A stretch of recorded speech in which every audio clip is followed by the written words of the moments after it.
Welcome to the Ducks Unlimited podcast, the only podcast about all things waterfowl. From hunting insights to science-based discussions about ducks, geese, and issues affecting waterfowl and wetlands conservation in North America, we bring the resource to you. The DU Podcast with your host, Chris Jennings. Today I've got John Pollmann on the show once again. John's a contributor to Ducks Unlimited magazine and ducks.org. Welcome to the show, John. Thanks, Chris. Thanks for having me on. I'm bringing John on today, just kind of get everyone fired up a little bit more as the season gets closer and closer and closer. We're going to talk a little early season duck hunting, but with a focus on teal. Blue wings really kick things off for most people around the country, and John just happens to be in a fairly blue wing rich environment there in South Dakota. And he recently wrote a little piece for the magazine and for ducks.org that's in regards to being able to accurately hit blue wings when you want to, which, as we all know, anyone who's duck hunted enough, they can be some of the most humbling birds out there because they're small, they're very agile, and for some reason, when they come in flocks, people just whiff on them all the time, and I think that has something to do with it. But John, let's kind of start out with these tips for shooting teal, and the first one that you brought up is what I kind of alluded to, is picking one bird. And let's just talk about picking one bird out of the flock. Sure. I think any type of bird that you hunt that flies in a flock, whether it's ducks, geese, or, partridge up where I live, or anything like that, anytime you have multiple birds in your sight window, it's one of the first things that people tell you to do is you got to pick just one. The rush of seeing so many birds in one spot, you can kind of get excited and just flock shoot, but that just does not work well. And so, the two gentlemen I spoke with in the article, Mark Stevens, Tony Vandermor, both of them talked about how lesson number one is that when those birds come in, as they're coming into the decoys, coming into range, lock your eyes onto one bird. And that's just really step one. And from there, they've got some other steps kind of moving forward, but just, it's easy to get caught up in the moment, easy just to shoot into the flock. But the very first thing you got to do is pick out that one bird. Yeah, and locking onto one bird, even that gets extremely difficult, especially because it's usually pretty low light conditions. Teal tend to fly pretty early, right at shooting time. And even if you can identify these birds, which, you should be, as they're coming in, it's even in a large flock, picking that one out of the shadows sometimes it's difficult. And I know where you hunt in South Dakota, you're probably sitting on a very shallow water, little marsh that's more than likely surrounded by cattails or, some type of higher, a little bit taller vegetation, and picking that one bird out of the flock is probably pretty difficult. Absolutely. And I think that's, the way that teal approach the decoys too, you may see them off in the distance and you get an idea that they're coming in, but especially where I hunt, they're swinging behind you. If you're in a cattail marsh or whatever, and you're down below the reeds, or even if you're on the shoreline of a slough, whatever it is, those birds, they have a tendency to appear and then disappear, and then whoop, all of a sudden they're on you again. And so it adds to that challenge of it's easy just to stand up and just to shoot into the flock, but do what you can to lock onto that bird. And, like I say, that's really the first step, but it is a challenge and there's no doubt about it. Absolutely. Kind of the second thing that you talk to, these experts about that is maintaining the focus. Once you get your eyes on a bird, maintaining that focus, and that kind of lends itself to, losing it in the shadows and whatnot. But what else were these guys talking about as far as maintaining the focus? I think it's one of those things where it's the thing that stuck out to me was that, when you have your eyes on that one bird, you don't switch off of it until you have swung through and you've made your shot, and then you switch off to another bird. It's one of those things that maintaining that focus on, as soon as you start switching from this bird to that bird and this bird to that bird and back again, all of a sudden you just kind of, you're just going to fire away and chances are you're going to miss. But, when I was talking to these guys about the article, it was just so easy in my mind to go back to, flocks of birds that I can remember where I've got one bird and I may miss on the first shot or miss on the second shot, but on that third shot I connect. But you stay focused on that, and you almost, when you're focused on that bird, you can almost get that feeling that you're gonna hit it. When you get locked into that zone. And so, again, it's one of those things where, when you switch back, it impacts your lead. It impacts your, when you switch your focus, it impacts your lead. If you're switching the barrel from one bird to the other, whatever it may be, it just kind of interrupts the flow of things. We do best as hunters when it's kind of one motion. It's all a calm, collected, focused motion. Those are the moments when I know when I squeeze the trigger that I want to be on that bird. And so, there are challenges as hunters in blind, and when you're in the blind, especially if you're hunting with other people, if you've got birds, you've got your bird, the picked out, and all of a sudden you're on the left side of the blind, and all of a sudden that bird switches over, goes to the right side, in front of your hunting partner, and where you'd have to swing in front of somebody else. And obviously those are instances where you're going to have to make a split second decision to switch to another target. But if at all possible, stay on that bird until it goes down, until it hits the water, and then switch to another target, And if you do miss on all three shots, which does happen every once in a while, that's just the way it goes sometimes. But maintaining that focus is critical. Yeah, I've had several instances, especially I've hunted down in Louisiana. Actually, you and I have hunted together down in Louisiana along the coast several years back. But I've had several instances down in Louisiana where, there'll be two or three of us in a boat, and we'll pop up to shoot, and I've got my one bird.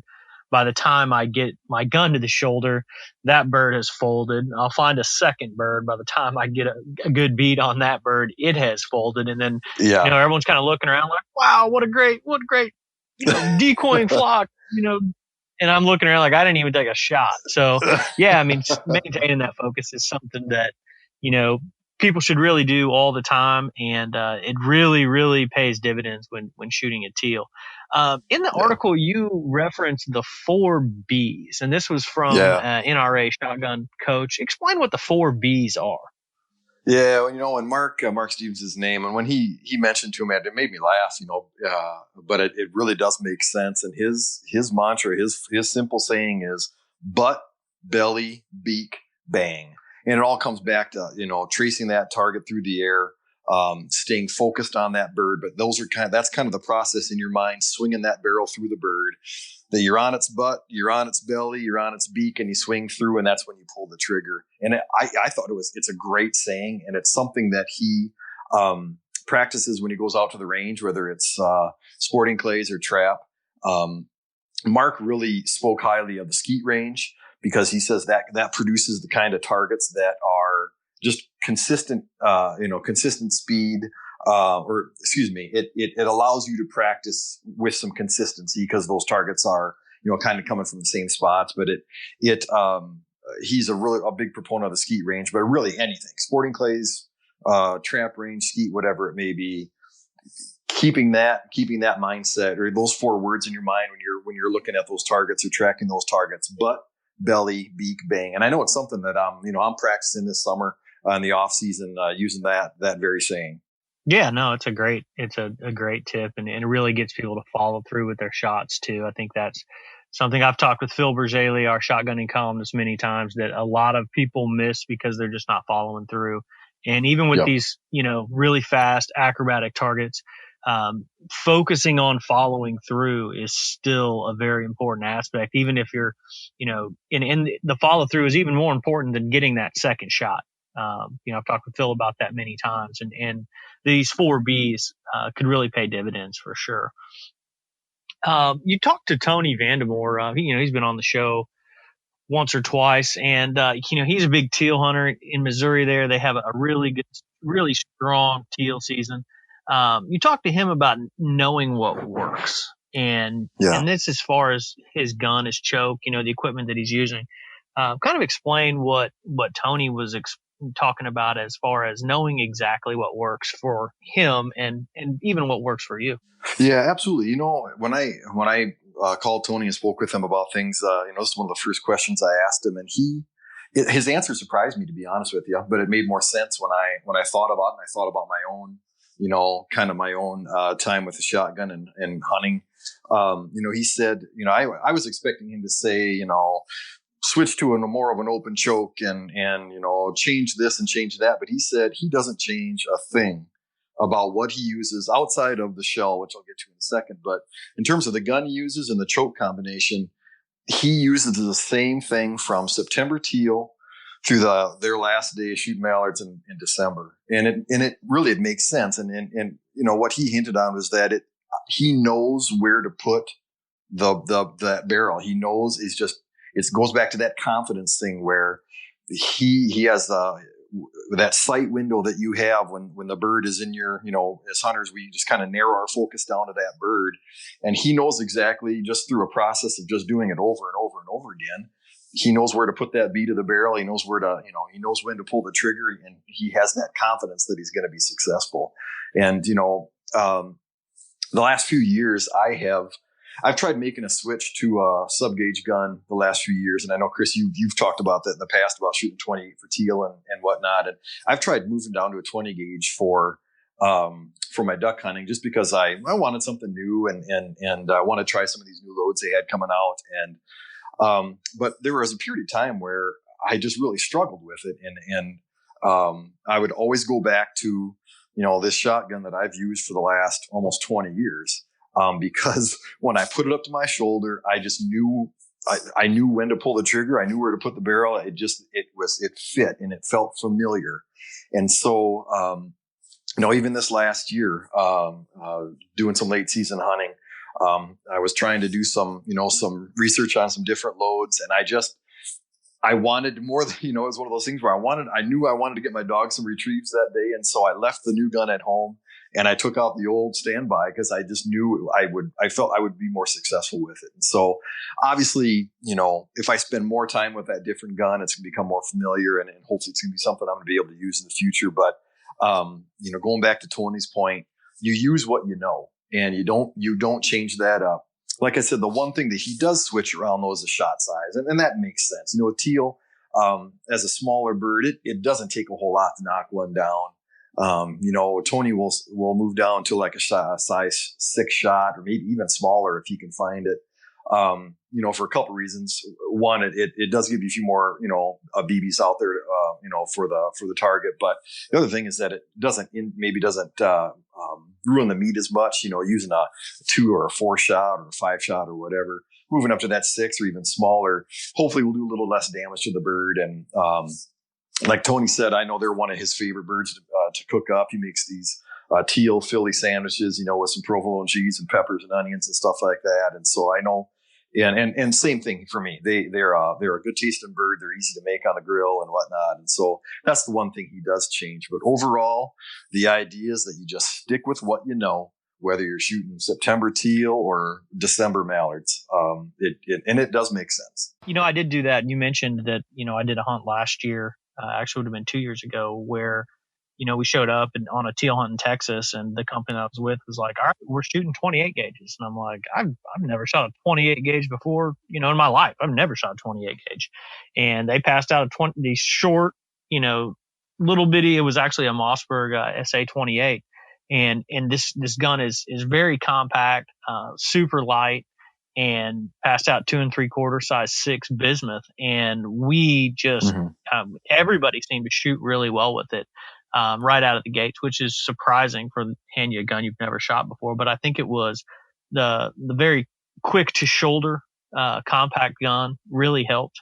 We were, in a Texas rice field, which is, people have seen images of the, Texas rice field style hunting, which they call them ponds down there. But it's usually good, decent sized flocks of blue wings coming in, all morning, and having the ability to get the gun up and swing through, maintain the focus, and shooting that smaller shot size, I think really paid dividends. That kind of opened up my eyes to switching up to the smaller shot size. Just to kind of go along on that smaller shot size and smaller gun, I did have some success with them last year. And matter of fact, the first ducks I shot last fall on the opening duck season were, a pair of blue wings over the decoys with a 20 gauge. So I know that those guns I know it will work. That sub gauge will work. I know it will produce the results, but I just know that personally I need to spend some more time with it before I can produce the same results that I've had with my, brown and gold 12 gauge that I've shot from from Saskatchewan to Maryland to Arkansas to wherever, it's got a lot of miles. It's had a lot of shells put through it. And so, just for me personally, I know it's going to take some practice. Yeah, just like everything, 'cause it's going to take you building the confidence in yourself. That's all it is. Yeah. Yep. As the season progresses, and you end up having the opportunity to spend some time with Teal during your regular season, but as your season progresses, and you start getting into some of the big ducks, how do your decoys change? If you're up there, you're hunting the prairies, how are your decoy spreads kind of changing from Teal and, say gadwall, pintails, some of the birds that you're predominantly hunting up there? How do your decoys change from that? I know some guys use all, hens, or, focus on all Teal decoys or something like that. What kind of variations are you doing with that? I'll go back to that my opening day season last year where, from my scouting, I knew there were mallards in the area. And that morning I discovered there were more mallards than I thought there were going to be, but I knew it was going to be predominantly blue-winged teal, some pintail, stuff like that. Early season for us here in South Dakota is different. Our opening day is different than opening day in Missouri or Arkansas or Kansas or places south, in my opinion, for a few reasons. But primarily, I love calling ducks. That is what it's just one of my favorite things to do. There's nothing better than hitting a 5-note, seeing that Drake mallard, whatever it is, turn his neck and, turn his back and come back into the decoys based on what I'm doing with the call. It's just hands down my favorite thing to do. But early season here in South Dakota, the duck call is just not very effective. That doesn't mean I won't make it. Doesn't mean I'm not out there, or doing feed and chuckle or whatever it is. But it's not that effective, and so they just aren't, whether they're not social or whatever it may be. So what I really put an emphasis on then in the fall, in those early couple of weeks of the season, is that I want my decoys to be as visible as possible. I want to be on the X. I need to be where those birds want to be, because chances are I'm not going to be able to bring them in with the call. So I need to be on the X. And if I can't be on the X, then I need to be as visible as possible. And so that opening day last year, I was in some really kind of a shallow water situation. There was a lot of cover around, so there wasn't really a lot of open visible water. So I took out, in all honesty, I had 6 Drake pintail decoys. I wanted something that was a little bit bigger. I wanted the color of the white, and I wanted them to be as visible as possible. And I had a good hunt that morning. And as the birds become more receptive to calling, I changed things up to be a little bit more realistic. But in terms of species and things like that. But for teal and for gaddies and stuff like that early in the season, I need to be on the X if at all possible. And then again, I tend to go back to visibility. As we start to get about that third week in October, right around the 21st through the 28th in that area, we start to usually get a calendar push of birds. And so my calling changes and my decoys change as well. And so I'm going to start putting out more mallard decoys and stuff like that.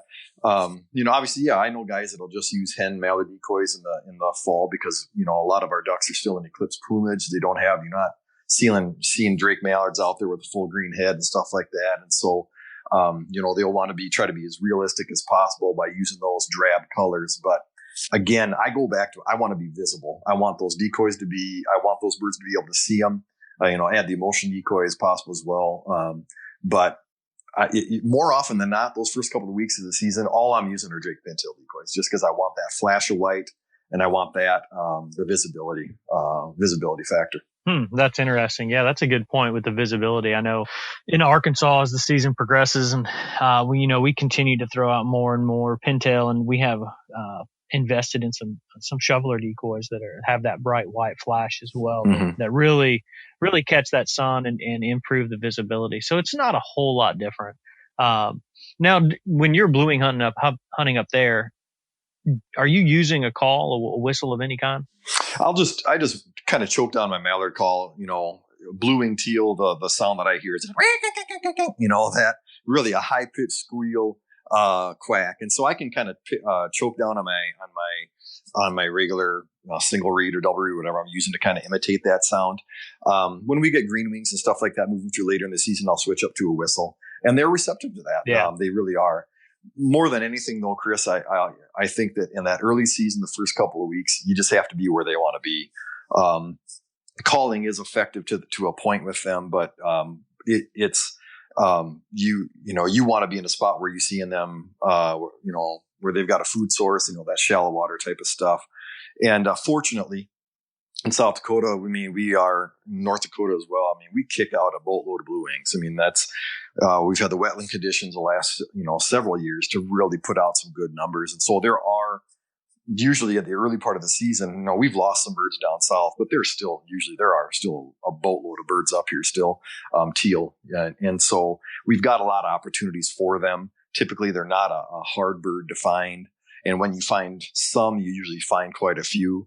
And so it's you normally can find those places where they want to be. But yeah, absolutely. I'm like I say, I love the duck call. And so I'm gonna make those sounds that I hear them making the best that I can. And I do think it's effective, especially as you move later in the season. Absolutely. No, that's all good points. And I think the key to all of this, especially early season, whether it's blue wings or, some early puddle ducks, that you really just want to be where those ducks want to be. And that takes care of about 90% of it. But it's always good to hear the different, tactics that people have. And that's kind of one of the reasons why I wanted to talk to you, just to hear some of the different things that you're doing. It may give some of our listeners, some different ideas of what to do and what to look for, maybe how to call, maybe they don't have to buy a blue wing call, just choke down on that mallard call a little bit. But no, those are all great points. And I think we'll probably, wrap this show up right there. That's good. We ran through all of the maintaining focus, the 4 Bs, sticking with the certain gear and the appropriate ways to approach a blue wing shoot. But no, I appreciate it, John. Thanks for coming on today. This has been a great and very enlightening as far as shooting blue wings. Yeah, thanks, Chris. No, anytime. I really appreciate it. All right. I'd like to thank my guest, John Pollmann, a Ducks Unlimited magazine contributor, for joining me today and bringing to the forefront some different teal tactics that all of our listeners can use this fall. I'd like to thank our producer, Clay Baird, for piecing the DU podcast together. And I'd like to thank you, the listener, for 1, listening, and 2, supporting wetlands conservation.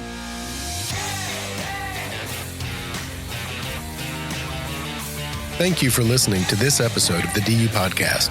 Be sure to rate, review, and subscribe to the show, and visit www.ducks.org/DU Podcast for resources based on today's topics, as well as access to more episodes. Opinions expressed by guests do not necessarily reflect those of Ducks Unlimited. Until next time, stay tuned to the Ducks.